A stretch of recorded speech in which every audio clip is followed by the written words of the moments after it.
प्राविधानों के तहत प्रदेश में जो भी जो है एनालॉग पनीर, एनालॉग क्रीम और एनालॉग मक्खन को लेकर के जो है एक प्रतिबंध आदेश जारी किया गया है, जिसमें जो भी इस तरह के खाद्य सामग्री हैं जो गैर मानकीकृत हैं एफएसएस एक्ट के तहत, जिनके स्टैंडर्ड्स एक तरह से नहीं बनाए गए हैं, उस कैटेगरी के जो भी फूड प्रोडक्ट हैं, खासतौर से मिल्क से के जो ये जो प्रोडक्ट हैं उनको लेकर के प्रतिबंध आदेश जारी किया गया है। और ये आदेश जो है 7 अगस्त को यहाँ महोदय के द्वारा किस तरह से निर्गत किया गया है और इसकी जो अवधि है वो 1 साल के लिए है।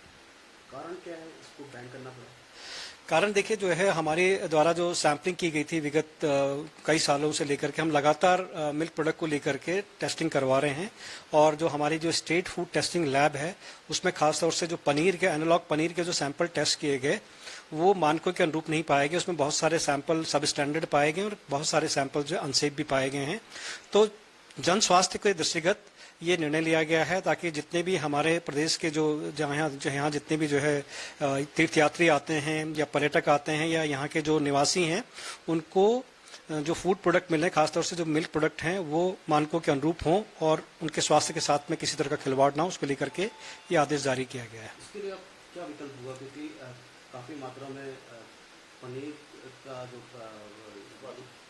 लोग होते हैं उसको खपत बहुत होती है, तो अब क्या विकल्प होगा? नहीं देखिए, इसमें सभी को बैन नहीं किया गया है। मैंने आपको बताया कि ये एनालॉग पनीर को लेकर के ही ये दिया गया। मैं आपको थोड़ा सा क्लियर करना चाहूंगा कि जो पनीर है या जो जितने भी मिल्क प्रोडक्ट हैं उनका बेस है दूध, तो उसमें जो है फैट और एसएनएफ के मानक निर्धारित है, और इसके अलावा जो है एफएसएस एक्ट में ये भी प्राविधान किए गए हैं कि इनको बनाते समय जो अदर इंग्रेडिएंट हैं उसमें क्या क्या चीजें उसके अंदर होंगी।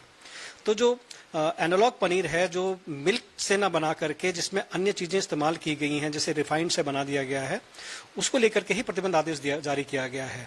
बाकी जो है अगर कोई जो है दूध से बनाता है पनीर, या जितने भी जो है और बड़े ब्रांड्स हैं जो इस तरह से बनाते हैं, मानकों के अनुरूप चीजें बनाते हैं जो एफएसएस एक्ट के तहत जिस चीजों को प्राविधानित किया गया है, तो वो सारे के सारे प्रोडक्ट जो है मार्केट में उन पे लेकर के प्रतिबंध आदेश उन पे नहीं प्रभावी होता है। तो ये कार्रवाई आपने कितनी कार्रवाई की और कितने लोगों को इसमें अभी तक आप लोगों ने बैन किया? जनपद के जितने भी खाद्य सुरक्षा अधिकारी हैं, अभिहित अधिकारी हैं और जो हमारे जो मंडलीय उपायुक्त हैं, उनके द्वारा लगातार कार्रवाई की जा रही है, और इस ऑर्डर की कंप्लायंस के लिए जो है टीमें गठित की जा चुकी हैं। लगातार अभियान चलाए जा रहे हैं।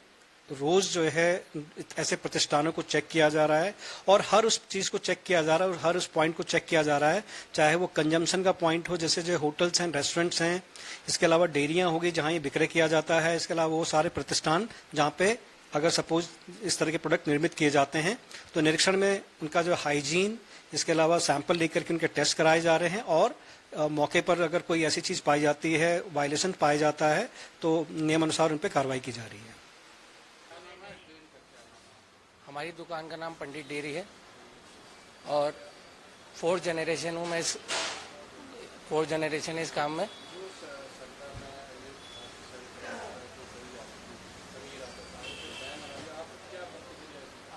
देखिए, ये स्टेप बहुत अच्छा स्टेप लिया है सरकार ने, क्योंकि जो एनालॉग पनीर आता है उसको बंद करना बहुत ज़रूरी है पूरे देश में। उसका कारण है क्योंकि वो जो पनीर है वो बन रहा है प्रिजर्वेटिव से, पाउडर से और अदर इंग्रेडिएंट से, और जो प्रोसेस्ड पनीर है जो हम लोग बना रहे हैं वो सिर्फ प्योर दूध का बनेगा, और उसमें हमारे लोगों को ये फायदा, हमारे को क्या, जनता को ज़्यादा फायदा रहेगा, पब्लिक को ज़्यादा फायदा है, बच्चों को ज़्यादा फायदा रहेगा, बुजुर्गों को रहेगा, क्योंकि अगर अच्छी चीज़ खाएंगे, अच्छा स्वस्थ रहेंगे, सब कुछ अच्छा रहेगा, बीमारियाँ कम बढ़ेगी। आज की डेट में पेट की बीमारी, लीवर, किडनी जो आदमी को हो रही है वो सिर्फ इसलिए है क्योंकि प्रिजर्वेटिव फूड आ रहा है, चाहे वो एनालॉग पनीर हो, एनालॉग पैक्ड फूड हो, पैकेजिंग में नमकीन हो, उसमें सिट्रिक एसिड लगता है। वो चीज़ें जितनी आप खाएंगे उतनी आपकी पेट में और भी चीज़ों में तकलीफ देगी। तो सरकार ने स्टेप लिया है तो इसे अच्छा है, पर इसे मेंटेन करना बहुत ज़रूरी है। सर, हमारी पनीर की खासियत है कि हमारा जो है वो पब्लिक के लिए हम कमर्शियली कहीं नहीं देते, हम सिर्फ कस्टमर डीलिंग करते हैं। उसके अलावा हमारे सामने बनता है, तो कभी कोई ये नहीं कह सकता कि कहाँ है। तो और क्या है, only it's all milk, nothing else is added on it. तो कोई भी आ सकता है, देख सकता है कि वो सिर्फ प्योर। पहचान ये है कि अगर वो एनालॉग पनीर होगा वो हार्ड होगा, वो रबड़ जैसा होगा। वो जब एनालॉग पनीर आता है, जब बनता है तो उसे पानी में डाल दिया जाता है ठंडे बर्फ के, और जो नॉर्मल हम प्रोसेस पनीर बनाते हैं, जो हम अपना बनाते हैं, हम उसे से बनाने के बाद पानी में डालते हैं और जब उसका टेम्परेचर डाउन हो जाता है गर्म का, उसके बाद हम निकाल देते हैं। तो पहली बात तो यह है कि जब आप पनीर खाएंगे वो रबड़ ही होगा तो वो एनालॉग है, और वो कट के बिल्कुल आराम से ग्राइंड हो जाएगा और सब कुछ होगा, वो ओरिजिनल पनीर है। और कच्चा पनीर खाने का मेरा यही कहना है, चाहे वो कोई भी चीज़ हो, चाहे वो दूध का हो, खाने की चीज़ें हो, पैक्ड फूड हो, एटलीस्ट आप उसे चीज़ों को चेक करिए, उसे अच्छे से देखिए। बेटर होगा कि आप पैक्ड में इतना मत जाइए, क्योंकि जितना आप फ्रोजन में जाएंगे, सब में जाएंगे, उतनी बीमारी आएगी। मेरा ये कहना है बेटर है कि आप लाइव जहाँ बन रहा है या जहाँ चीज़ें आपके लिए आ रही है घर में बनाइए, ज़्यादा बेटर है। 1 लीटर दूध में दूध की क्वालिटी पे डिपेंड करता है, आप दूध किस क्वालिटी का ले रहे हैं, उसका टेस्ट क्या है, उसका SNF क्या है, उसकी ग्रेविटी क्या है, उसमें पाउडर उसका वो क्या है। भैंस के जो बफलो दूध आता है उसका टेस्ट 60 पे आता है। तो उसका क्या है कि 1 किलो में आपका अच्छा दूध होगा, बिना मिलावट का दूध होगा, तो उसमें आपका बहुत अच्छा पनीर निकलेगा। और मावा भी अगर आप 1 लीटर दूध का निकालेंगे, जैसे हम अगर आप 30 लीटर तो 8 किलो 7 किलो निकलेगा अच्छे दूध का। और मावे की पहचान असली क्या है, वो हरापन रहेगा, खाने में अपनी ओरिजिनल मिठास रहेगी। जो बाहर का मावा आता है वो पाउडरी होता है, वो उसमें आपकी कोई उसमें स्वीटनेस नहीं है, उसमें कुछ नहीं होता। ये है। अनिल जायसवाल, अनिल मावा भंडार। सरकार ने फैसला लिया है कि सिंथेटिक पनीर, और क्या कितना अंतर देखते हैं और कितना फायदा है आप लोगों को?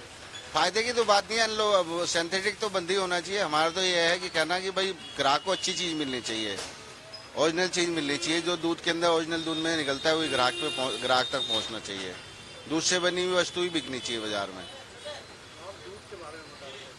दूध में देखो जी, जो सरकार के लिए खुला दूध के लिए, अब खुले दूध में तो जो छोटा किसान हमारे भी गांव से लेके आता है, अगर उसके वो नहीं ले पाएगा तो फिर हम लोग भी कारोबार कैसे करेंगे? हमें तो फिर फैक्ट्री पे ही निर्भर होना पड़ेगा ना, कि फैक्ट्री पैकिंग वाला दूध देगी तो फिर हमें खोल के सामान बनाना पड़ेगा उसका। ये है थोड़ा सा ना, बहुत अंतर होता है सर उसमें। स्वास्थ्य के लिए वो तो बहुत हानिकारक है। जो प्योर दूध, जो नेचुरल दूध में से निकलता है, वो तो वही ओरिजिनल पनीर है। 1 किलो दूध अच्छा दूध है तो उसमें 200 ग्राम निकलता है जी। जी, और इससे आप कितना किलो पनीर निकलता है, आप बेचते हो आप? हमारा तो जो है 70-80 किलो 100 किलो हम पनीर बेच लेते हैं रोज अपना जी। क्या नाम है डेयरी का नाम? अंबिका डेयरी अंबिका डेयरी है मावा भंडार। जो सरकार ने ये सिंथेटिक पनीर कैसे देखते हैं आप सरकार? इसमें सेपरेटा होता है, प्योर और सेपरेटा दोनों मिला होता है उसमें। प्योर दूध और सेपरेटा क्रीम निकालते हैं ना, उसका होता है। सरकार का कैसे देखते हैं आपके, क्या डिसीजन सही है कि जो इसमें तो भाई डिसीजन तो उसमें तो कोई नुकसान वाली चीज तो है नहीं भाई। सभी का मतलब जो है कारोबार चल रहा है, उसमें से ऐसी कोई वो नुकसान वाली चीज है नहीं वैसे। मतलब जो इस समय तो बंद कर दिया, जब उन्हें बंद कर दिया, ले आने वाले ले आ नहीं रहे तो हम कैसे बचेंगे? हाँ, बंद हो जब वो 50-60 किलो।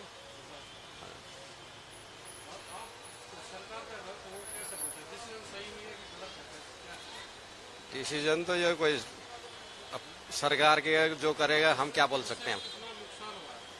नुकसान तो जो है आम आदमी जो रोजगार जिनके चल रहे हैं उनके नहीं आ रहा, रोजगार बंद हो गया तो नुकसान है ही।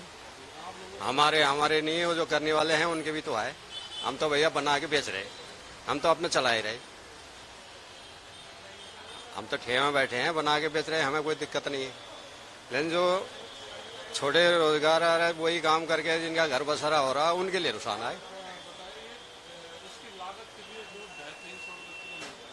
लागत वो क्रीम निकालने का, वहाँ तो है ना लेबर सस्ती है। जहाँ बने हैं एक तो लेबर सस्ती है, मटेरियल भी सस्ता है वहाँ। यहाँ तो आने किराया भाड़ा भी लगे, इसी वजह से है। वहाँ लेबर भी सस्ती है गाँव के। वहाँ तो वे जो है ना 500-400 रुपये दियो बना देगा, यहाँ 500-400 में शहर में तो नहीं मिलेगा कारीगर।